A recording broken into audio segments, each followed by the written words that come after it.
Xbox have got a problem with their operating costs, and the solution is closing 4 Bethesda studios. This, somehow, will solve the 41% operating cost increase from ABK, because yeah, turns out, if you buy Activision, you gotta run it, and that's gonna cost you some money. The problem is, though, that in doing this, Phil and co have somewhat destroyed any and all faith in really the future of what they're doing. The amount of clowning on Team Xbox has been absolutely hilarious. I mean, I think my favorite tweet was somebody saying that Xbox have now managed to release more first-party studios than they have first-party games. That absolutely is the vibes we're going to be setting forward with today in this video, supported by today's sponsor. Our friends at boot.dev, who are going to teach you back-end web development, which is an amazing skill. They use Python and Go, which are awesome to learn, and they do it the smart way by actually making it fun. Overall, they're an online self-paced platform that's 100% designed to get you writing code, and not just any code. You'll be working through RPG game-inspired problems. They are, in fact, actually gamers. They know about us because they watch the channels. So, they've got quests, levels, XP, achievements. They've even started putting boss fights in for the community to contribute to. And if you use my link, you'll get 25% off your first purchase. Now, what's big for me is that their approach is also pragmatic and wise. They themselves, the founders, are pros in this field, and overall Boot is designed to actually teach you the fundamentals that you'll need right through to the sorts of things that you'll actually be doing in a real job. They're always adding new content too. As an example, a new course on shells and terminals, and it also shows their strength by just making things fun. The whole thing's themed around, well, to quote them, acting as a cyber forensic investigator inside the file system of a big megacorp. So basically, Mr. Robot vibes. Which for real is the best way to teach people, by actually having it be engaging. I wish they existed back when I was in uni. The good news is they're here now, so you can check them out at boot.dev/Bellular News. The code Bellular News gets you 25% off your first purchase, and that is backed by the no questions asked 30-day money-back guarantee, and they've got free demos of all their courses, so you can just go and check them out. Okay, hit up the link down below, and let's get into the video.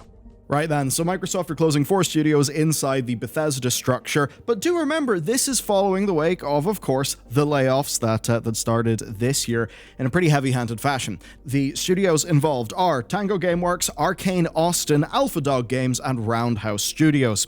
The way this went down is IGN got the scoop. They got an email, they got their hands on it, that was sent by the head of Xbox Game Studios, Matt Booty, to internal teams. They then verified it to be accurate. So here is, straight from Mr. Booty, the rationale. Quote, "These changes are grounded in prioritizing high-impact titles and further investing in Bethesda's portfolio of blockbuster games and beloved worlds, which you have nurtured over many decades. To double down on these franchises and invest to build new ones requires us to look across the business to identify opportunities that are best positioned for success." So, of course, with some people having high growth opportunities, others have got to die.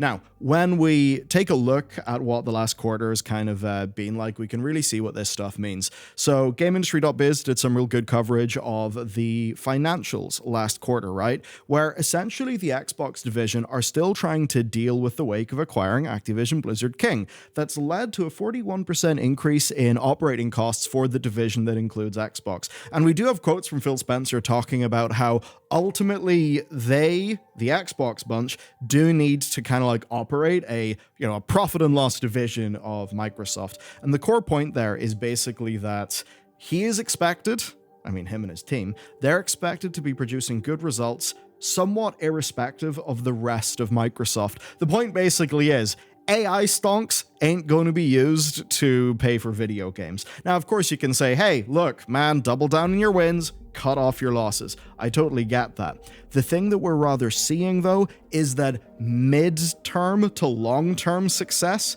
that is obviously something that involves a little bit more risk because it's the future and we can't predict it, especially if it's not involving massive IP. So that is why we're seeing cuts like this. That said, where things get fascinating is when we start to compare what Phil has said recently, what Booty has said recently, what Sarah Bond has said recently, all those bigwigs, because basically they've said a bunch of shit and they've kind of done the opposite. When they take a look at their balance sheet, you can see that ZeniMax has got a lot of satellite studios that don't have massive profits and which weren't necessarily in a position to deliver games soon. And I think soon is the operative word there. I know a lot of people are saying Redfall Lamau, but there is definitely more to it than that, including what that studio can do. Because while Redfall happened, they also have made, recently, one of the best games in its genre, in the form of Prey. Now, during the FTC leak last year, we got a lot of info from Xbox, and one of them was this email from Phil Spencer. In this email, he argues that they've never closed down studios for profit and loss. They've only done that when an actual studio was at risk because of leadership changes or, quote, losing passion, which is a little bit of what went on with Lionhead, they say. Now, this is a great video. Developer Lionhead. We acquired Lionhead in 2006, shut it down in 2016. A couple years later, we reflected back on that experience. What did we learn? How do we not repeat our same mistakes? You acquire a studio for what they're great at now, and your job is to help them accelerate how they do what they do, not them accelerate what you do. The hilarious thing is, all the things in this little video that they say they don't want to do anymore, they've just went and done again. To continue then with the story, speaking in a town hall after the announcement, Matt Booty and the head of ZeniMax, Jill Braff, basically attempted to explain what's been going down to their staff. Booty said that ZeniMax's leadership felt understaffed and spread out like peanut butter on bread, and that the actual closures meant that central resources could be consolidated. And then Braff said this is a quote from her: "It's hard to support 9 studios all across the world with a lean central team and an ever-growing plate of things to do. I think we were about to topple over." This is interesting. This is really it being positioned as an active decision by ZeniMax and Xbox to increase their efficiency and consolidate to essentially make management feel more capable. And that is plausible, except that Bloomberg have since confirmed that ZeniMax employees were being offered redundancies. And you do that for long-term staff who are experienced, whose departure would presumably, hurt your capacity to manage all of this stuff. And there's further contradictions. The Verge has seen evidence that Matt Booty basically claimed this process was, quote, "We need smaller games that give us prestige and awards." Which is a strange thing to say, because I know that Redfall ain't that, but Hi-Fi Rush is that. And they've closed the team that made Hi-Fi Rush. That's the thing, Mr. Booty, that you said you wanted. Why did you close Tango Gameworks? Now, when we look at the casualties, there is a quote that I want you to keep in mind. This is from an interview that GameIndustry.biz did with Pete Hines. Pete Hines, you may recognize his name. He was the ex-head of publishing at Bethesda. He said this: "We are the same company that has had launches that didn't go the way we wanted, and we don't quit or abandon stuff just because it didn't start right."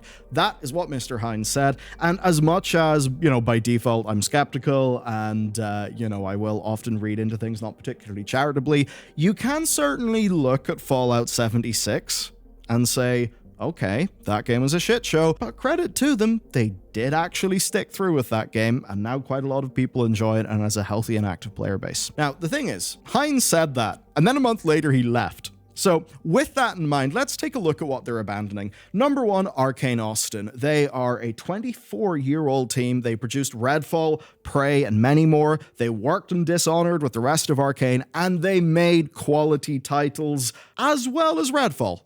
Yes, Redfall happened, and we've went pretty deep into why Redfall ended up happening. Xbox did not cancel Redfall. They had completely taken their eyes off the ball, maybe to focus on Starfield. Redfall released. It was a disaster that seemingly took Xbox leadership by surprise, which again to me says, what the hell are Xbox leadership doing? Phil Spencer does like to, go and do his BlizzCons and wear a gamer shirt to let you know that he too is a gamer. But at the end of the day, you look at the track record of Xbox.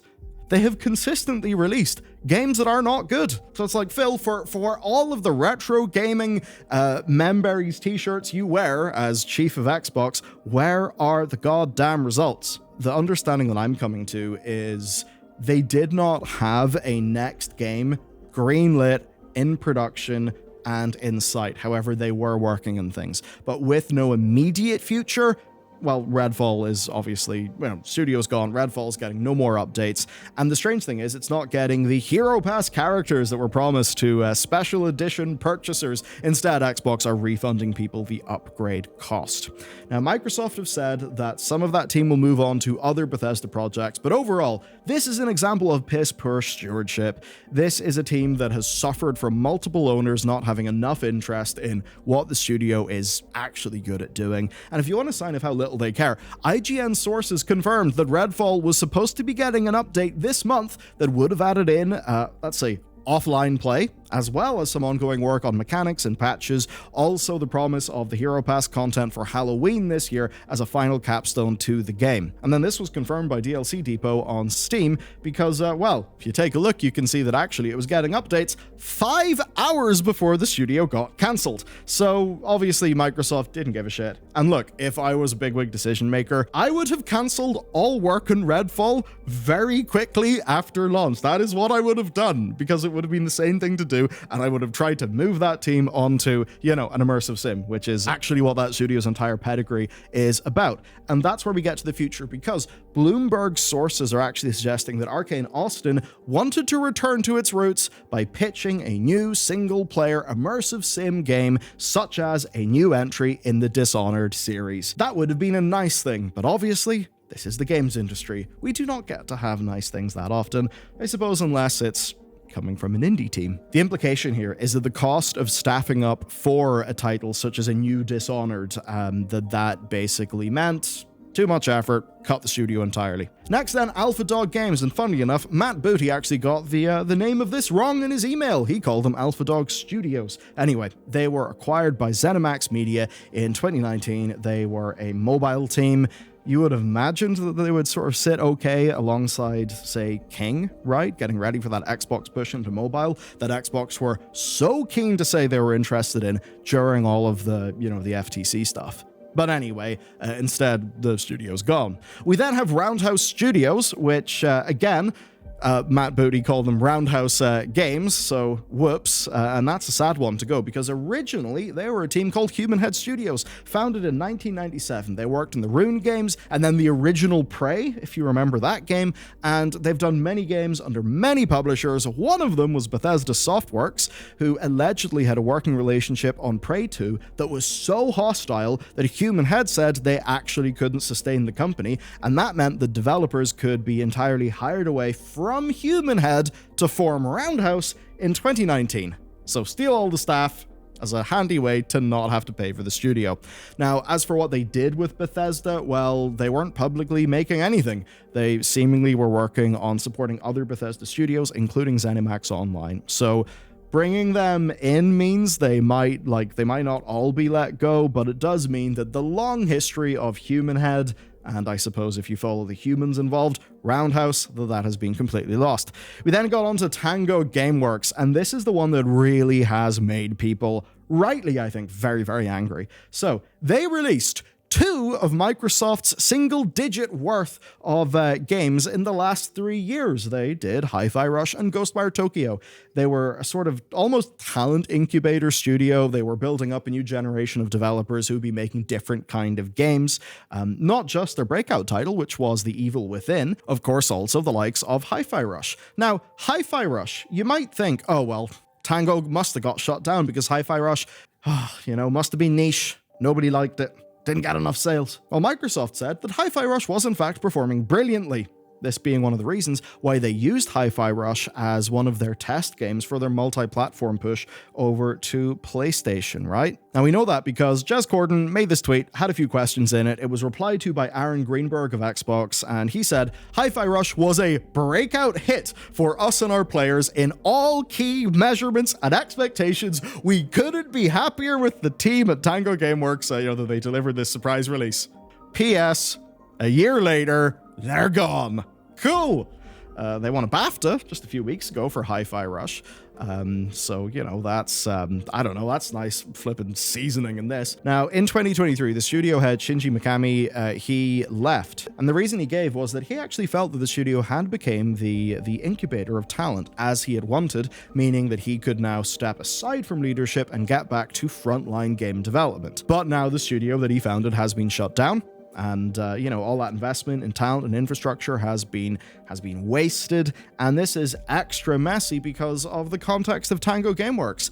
They are the only Japanese studio in Xbox's portfolio. This news dropped at 10 p.m. on a Tuesday night, and it also comes only months after Microsoft made a big deal of hiring a new executive specifically to partner and work with Japanese studios. So that's weird. Partner studios have just watched Xbox close an entire team and give up on any presence in the region, seemingly to save money on production costs, even though the previous game that this bunch did was a really big success, one that they've just, made multi-platform this year, putting it on the PlayStation. Now, why would anybody get involved with a company like Microsoft? Unless, I suppose, the founders just want to get acquired so they can get a payday. I suppose if you're a founder, you get acquired, you get a nice payday. Obviously, you would be contractually obliged to stay, probably, to fully vest, whatever you're due for selling. But I suppose doesn't really matter if Xbox closes down your company, right? You're still going to get your stuff. Now, they have done this kind of thing with Western teams like Toys for Bob, where Toys for Bob, they got spun out, made independent, and have got a working relationship with Microsoft right now. What's especially hard here is that per Bloomberg, Tango Gameworks were pitching to make a sequel to Hi-Fi Rush. Hi-Fi Rush, a game that Microsoft said was very successful by all measures and expectations. Considering that the tech, would have already been proven, you're making a sequel, you have fewer unknown unknowns, that likely would have been a more efficient production, and in terms of revenue, well, obviously, it would probably be going on to PlayStation, right? So that would be good for Microsoft, good for the beansack. But no, they're gone. Because that is a medium to long-term thing, and that is not acceptable. It is easier to cut them now and just put resources into a bigger IP. What Microsoft have done here is they have reduced the operating costs of the Xbox division. They are, removing the costs of buildings, legal costs, insurance, tech, payroll, all that stuff at these studios. That will mean the balance sheet will be a bit more happy, that the line will go up. Will this be enough, though, to cancel the cost of the Call of Duty industrial complex moving in? I mean, obviously, we don't know, but they have done everything here at the expense of everything that these studios have represented. This just really is balance sheet management that cuts off the future of these developers, these teams. I mean, think about the potential future of Xbox. Xbox have been in trouble for years. If anything, what they need to do is rough it out and actually allow some of these investments to pay off. Get Tango to start building up new IP. Get Arkane Austin to start building up sort of immersive sim games. The sorts of things that will make Xbox a platform that people actually want to play video games on. But maybe, in fact, that is the problem, everyone.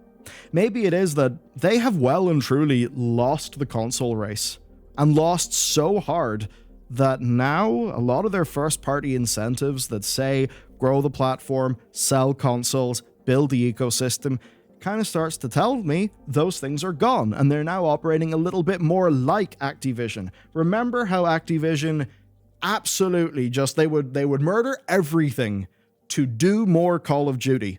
Now, the thing there is it meant that Call of Duty was an absolute titan of the industry, and that was obviously great for Mr. Kotick, who I'm sure is really enjoying his golden parachute, and if he does, as those rumors were saying, end up weaseling his way to being the CEO of American TikTok, then we will well and truly be in the most fantastical and goofy timeline. Point is, though, we are living in the world where Vicarious Visions wanted to do Tony Hawk Pro Skater 3 and 4 remastered, but were not allowed to because there needed to be more Call of Duty. That's the world we're living in. And clearly that is the style of decision-making that is going on here. If they want to be successful at Microsoft, they will in fact need developers. Developers who can maybe trust their working environment and make great games. Because when things like this happen, everybody across their entire games division starts to be worried about their job security and will ideally want to move elsewhere. Not that they'll have a massive amount of luck, given that there's a lot of jobless game developers out there right now. And the odd thing is that ZeniMax are claiming that this is a consolidation of central resources to better deliver games, that their leadership was spread too thin.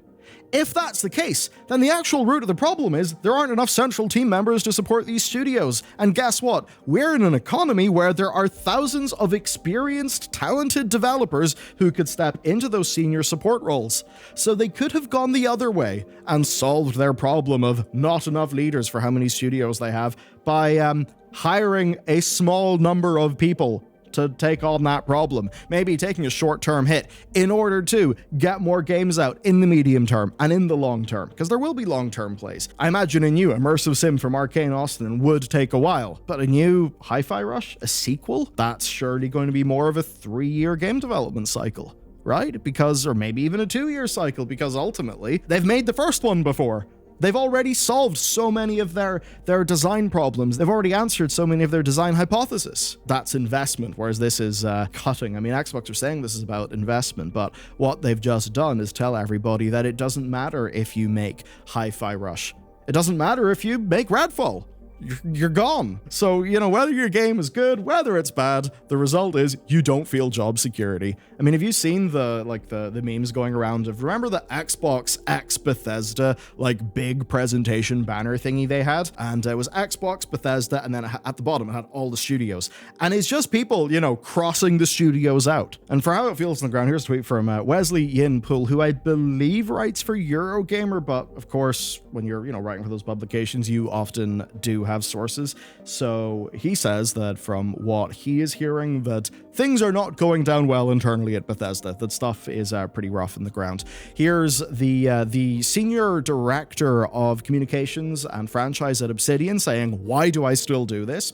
Here is the studio and co-creative director of Arkane Lyon, which is, I believe, the main Arkane, saying, this is absolutely terrible. Permission to be human. To any executive reading this, friendly reminder that video games are an entertainment/cultural industry, and your business as a corporation is to take care of your artists, entertainers, and to help them create value for you. Don't throw us into the gold fever gambits. Don't use us as straw men for miscalculations/blind spots. Don't make our work environments Darwinist jungles. You say we make you proud when we make a good game. Make us proud when times are tough. We know you can. We've seen it before. That's the thing. Now, on the 9th of June, Xbox is going to be hosting their showcase of upcoming titles. Many of them will be from, small to mid-sized teams they've acquired in recent years. We'll see Ara, History Untold. We'll see Avowed from Obsidian, many more titles. All of those studios, all of those games, the people who've made them, they are now going to be wondering what happens if they are middle of the road. What happens if they're a great game that doesn't sell well? Or what happens if they just completely succeed? Because a complete success, as defined by Xbox with Hi-Fi Rush, that's not enough to keep the studio. And of course, while all this goes on, Phil Spencer will stand on stage and say how terrible it is that they've faced the struggle of the industry. He'll offer apologies to the staff when they're let go, and then he will, maybe under his blazer or his jacket, have a retro IP t-shirt so that hey, it's all fine. Because just like how, of course, Mike Ybarra playing Mythic Plus in World of Warcraft meant that he was an amazing president of Blizzard, holy shit, nobody internally has a good thing to say about him. just because Mike Ybarra tweets about him playing WoW doesn't mean he's a good president. Just because Phil Spencer plays video games doesn't mean that Xbox is successful. I think he's losing a lot of credibility. It doesn't matter if Phil Spencer, actually just rips his top off to reveal a Conquer, if you remember Conquer, a big full body Conquer tattoo, and then winks at the camera and says, gamers, none of that shit matters. Call of Duty matters, because that's where the money is. That's it! Call of Duty! Forever! I can't wait! I can't wait until Conquer is in Call of Duty. I mean, man, screw it all. So, yeah, that's basically the thing. Other funny things that happened around this story, like Phil Spencer being nuked in Fallout 76. Somebody just found P3's camp and nuked it, which is quite funny. At the very least, audiences, and there's rage, but some of that is also being expressed, I think, through the great tradition of gallows humor, which I always enjoy. So basically, that's the situation. If you work under the Xbox umbrella, you better be with a really, really big franchise, or else you're gonna be kind of screwed. That's it for me. thank you for watching today's video. If you want to support our team, go check out what the lads over at Boot Dev are doing, because it's all pretty damn awesome. Links below. Okay, I'll be back tomorrow. Thanks for hanging out. See you then.